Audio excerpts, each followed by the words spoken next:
ហើយនៃកម្ពុជារបស់យើងចាប់ផ្ដើមដូចជាចិត្តចូលមកដល់គ្រប់ពេលប៉ុន្តែប្រើពាក្យនេះក៏ប្រថុយដែរថាឥឡូវនេះនឹងធ្វើការជំរុញឲ្យមានការបែកបាក់ជំរុញឲ្យមានហេតុយើងនឹងចូលទៅក្នុងស្ថានភាពសង្គ្រាមហើយឬមិនត្រូវប្រុងប្រយ័ត្ននោះទេបន្ទាប់ពីសប្តាហ៍មុនប្រទេសចិនបានបញ្ជូនរថក្រោះរថយន្តដំបូងទៅកាន់កម្ពុជាប៉ុន្តែខ្សែព័ត៌មានថៃបានរកឃើញភស្តុតាងដែលថានឹងមានការផ្ញើអាវុធសម្រាប់ច្រើនជាងនេះនេះជាទស្សនវិជ្ជានៃរថយន្តដឹកទំនិញដែលកំពុងរត់ចូលរត់ចេញរត់ទៅមុខយ៉ាងស្វាហាប់បែបនេះអំពូលភ្លើងមកពេញបែបនេះគ្មានលាក់បាំងទេដោយសារតែវានៅកំពង់ផែក្រុងព្រះសីហនុរបស់កម្ពុជាមានព័ត៌មានរបស់ថៃនោះត្រូវបានគេរំពឹងថាជាការដឹកជញ្ជូនគ្រាប់រំសេងនិងវត្ថុផ្ទុះឬអាវុធផ្សេងទៀតដែលប្រទេសចិនគាំទ្រដល់កម្ពុជាកាលពីពេលថ្មីនេះមានវត្ថុធាតុចូលដែលនាំចូលវត្ថុផ្ទុះនិងគ្រឿងបរិក្ខារយោធាទៅកាន់កំពង់ផែក្រុងព្រះសីហនុរបស់កម្ពុជាស្ទើរតែរៀងរាល់ថ្ងៃគេរំពឹងថារបស់នៅក្នុងប្រអប់ពណ៌ត្នោតនោះជាគ្រឿងសព្វវុធប៉ុន្តែសាធារណជនទូទៅគឺមុនពេលនេះនាវាដឹកជញ្ជូនគ្រាប់បែកនៅតែមានការប្រកាសប្រភេទទំនិញជាធម្មតាប៉ុន្តែបន្ទាប់ពីប្រទេសចិនបានប្រគល់រថក្រោះឲ្យយើងរួចមកយើងចាប់ផ្ដើមឃើញថាមានការលាក់បាំងព័ត៌មានទំនិញជាធម្មតាពួកគេប្រកាសអ្វីៗគ្រប់យ៉ាងយើងដាក់អ្វីនៅខាងក្រោយដែលផ្ទុកមកប៉ុន្តែឥឡូវនេះពួកគេចាប់ផ្ដើមលាក់បាំងករណីរថក្រោះរថយន្តទី2ដែលនៅសល់ចំនួន54គ្រឿងត្រូវបានគេរំពឹងថានឹងមកដល់កំពង់ផែព្រះសីហនុតាំងពីម្សិលមិញថ្ងៃទី14ខែមិថុនាប៉ុន្តែមានការបិទបាំងប៉ុន្តែប្រភពព័ត៌មានបាននិយាយថាវាបានចូលមកហើយទំព័រល្បីក៏ពិនិត្យមើលផ្លូវនៃការធ្វើដំណើរតាមសមុទ្រដែលសង្ស័យថាដឹករថក្រោះឬបានរកឃើញកប៉ាល់ចេញពីកំពង់ផែគីងដឺរបស់ប្រទេសចិនកាលពីថ្ងៃទី6ខែមិថុនាដែលបានធ្វើដំណើរទៅកាន់កំពង់ផែក្រុងព្រះសីហនុរួចរាល់ហើយអាពណ៌បៃតងនោះសុទ្ធតែកប៉ាល់ដែលរំពឹងថារថយន្តកំពុងដឹកជញ្ជូនទៅកាន់វិទ្យាស្ថានសិក្សាកាដាននៃកងទ័ពជើងគោកនៃប្រទេសកម្ពុជាដើម្បីបិទបាំងថាមិនបានដឹកជញ្ជូនទៅប្រយុទ្ធទេប៉ុន្តែនឹងដឹកជញ្ជូនទៅអង្គភាពវឹកហាត់ប៉ុន្តែអង្គភាពដែលថាស្ថិតនៅក្នុងតំបន់តែមួយជាមួយ BQ ដែលជាអង្គរៈកាពីហ៊ុនសែនមុំមួយទៀតបារថក្រោះទាំងនេះមិនត្រូវបានផ្ញើទៅវិទ្យាស្ថានអប់រំកងទ័ពជើងគោកកម្ពុជានោះគេអាចផ្ញើទៅកន្លែងណាបានខ្លះពេលទៅពិនិត្យរូបថតតាមអាកាសបានដឹងថាកម្ពុជាបានជីកប្រឡាយរថក្រោះជាច្រើន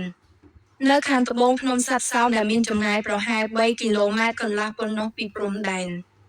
ហើយនៅក្នុងបរិវេណប្រាសាទព្រះវិហារគេបានរកឃើញថាមានការកែសម្រួលដីពង្រីកផ្លូវនិងសាងសង់រនតែជាច្រើនសម្រាប់ចតរថក្រោះ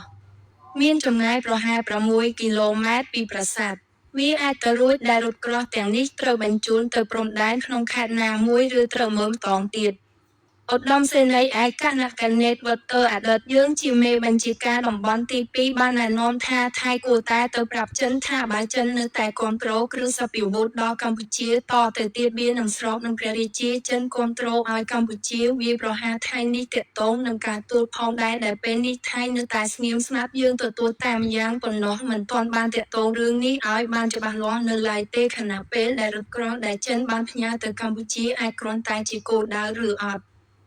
លោកក្រថប់និយាយអានទៅតើដួលណាអាននេះចេញពីអ្នកវិរៈនិងអ្នកវិរៈប្រាប់ថានោះរបស់ពិតអាណាហើយតែទូរស័ព្ទលោកប្រាប់ថានេះខ្លាញមកឬទេណាដោយសារអ្វីដោយសាររថក្រោះនោះវាមានទំហំធំវាងាយស្រួលក្នុងការសង្កេតខ្លាំងណាស់ប្រសិនបើមើលតាមទស្សនវិជ្ជាយុទ្ធសាស្ត្រនោះថៃមានភាពខ្លាំងព្រោះថាមានរីកយើងមាន F16 ដែលអាចហោះចូលទៅហើយបោះពងបានណាវាប្រហារបានយ៉ាងច្បាស់លាស់ប៉ុន្តែអ្វីដែលគួរឲ្យព្រួយបារម្ភនោះគឺប្រទេសចិនអាចនឹងបញ្ជូនអាវុធសម្រាប់ទៅកម្ពុជាដោយគ្មានការបង្ហាញជាសាធារណៈឧទាហរណ៍អាវុធដែលត្រូវបានដាក់ចូលទៅក្នុងកុងតឺន័រវាអាចជាការបោកបញ្ឆោតយើងឲ្យសម្ដៅទៅលើរថក្រោះប៉ុន្តែតាមពិតទៅគេយករបស់ផ្សេងដែលប្រសើរជាងនេះចូលមកការបញ្ចេញព័ត៌មានអំពីរថក្រោះគឺដើម្បីបំបែកការចាប់អារម្មណ៍ពីអាវុធដែលមានឥទ្ធិពលខ្លាំងជាងនេះសូមស្ដាប់លោកវ៉ូសេនីយ៍ឯកអនុរថយន្តវាធំណាស់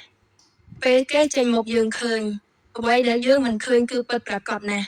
តើគាត់ចាញ់ចំណុចណារឿងអាកាសចរដូច្នេះពួកគេត្រូវយក សព្វវុធដែលនឹងមកប្រយុទ្ធជាមួយយន្តហោះយ៉ាងម៉េចខ្ញុំខ្លាចថាគាត់ទៅសុំពីចិនដូច្នេះវាត្រូវតែមានរបស់នេះមកសព្វវុធសម្ងាត់បាតនឹងហើយវាមិនដឹងវានៅក្នុងប្រអប់អ្វីមួយយ៉ាងនឹងអីដែលតូចដែលវានៅលើស្មាដោយមនុស្សបាញ់នឹងអីនឹងវាអាចគេចយន្តហោះបានតែបើជាកំភ្លើងតាំងមានទីតាំងបាញ់អីនឹងវាគួរឲ្យខ្លាចនេះគឺជាទស្សនៈរបស់ទាហានផងដែរទស្សនិកជនជាអតីតមេបញ្ជាការកងទ័ពទី2ដែលមើលថែព្រំដែនភាពអេសានទៀតផងឥឡូវនេះឧត្តមសេនីយ៍ក្រឌុបក៏បានបញ្ជាក់ដែរថាដោយឡែកអាវុធប្រឆាំងយន្តហោះរបស់កម្ពុជាមានដែនកំណត់សមត្ថភាពទាំងបញ្ហាចំណាយបាញ់និងរបួនធ្វើឲ្យយន្តហោះចម្បាំងរបស់ថៃអាចគេចបានហើយប្រសិនបើកម្ពុជាទទួលបានអាវុធប្លង់សំទោសអាវុធនាំប្លង់ចំនួនថ្មីពីប្រទេសចិនដែលមានល្បឿនលឿនជាងមុនបាញ់បានឆ្ងាយជាងមុនបាញ់បានខ្ពស់ជាងមុននេះនឹងមានគ្រោះថ្នាក់ដល់យន្តហោះអ្នកស្ដាប់ក៏សាកស្រមៃសាមញ្ញប៉ុន្តែពីមុនពួកគេគ្មានអាវុធប្រឆាំងយន្តហោះទេយើងក៏អាចហោះហើរទៅឆ្ងាយបានហោះចិត្តមិនគ្រប់គ្រាន់អាចហោះទាបបានហើយក៏ធ្លាក់ចំគោលដៅប៉ុន្តែប្រសិនបើគេមានអាវុធនាំផ្លូវពីដីទៅលើអាកាសហើយល្អជាងនឹងយើងត្រូវមានកម្រិតខ្ពស់ជាងនេះយើងត្រូវហោះឆ្ងាយជាងនេះដូច្នេះគោលដៅនៃការទម្លាក់នោះប្រហែលជាមានឧបសគ្គកើនឡើងកាន់តែច្រើននិយាយឲ្យស្រួលប៉ុន្តែខ្ញុំជឿជាក់ថាមិនលើសពីសមត្ថភាពរបស់កងទ័ពថៃទេព្រោះថាបើមានដល់គ្រីផិនហើយនឹងវាមិនគួរតែខ្លាចទេ